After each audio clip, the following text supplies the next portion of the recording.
अस्सलाम वालेकुम दोस्तों। आप लोगों ने कभी इस चीज़ को कभी आपने नोटिस किया है कि जब आप कभी कोई पुराने पत्थर देखते हो या कोई पुरानी लकड़ी देखते हो, तो उसको आप पुराने पत्थर को जब आप हटाते हो, कोई आप पुराने वाले कोई पत्थर को हटाते हो, तो उससे आपको पता है छोटे छोटे कीड़े निकलते हैं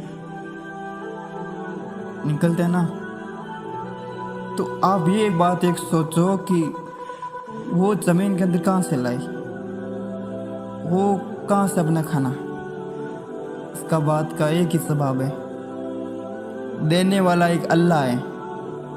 अल्लाह के सिवा कोई दूसरा कोई माबूद नहीं है। ज़मीन के नीचे खाना पहुंचाने वाला एक अल्लाह है, और अल्लाह के सिवा कोई ऐसा बंदा नहीं है कि ज़मीन के अंदर कोई खाना पहुंचा ले।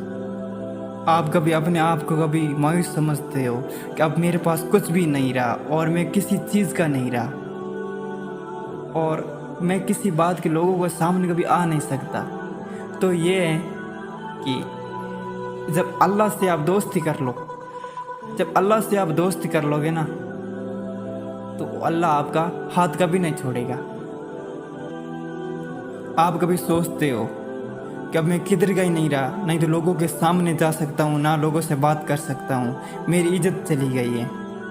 हमेशा एक सबका ये आपको याद रखना है कि इज्जत और जिल्लत हमेशा अल्लाह के हाथ में होती है, ना कि इंसान के हाथ में होती है। इंसान को हो कर भी क्या सकता है।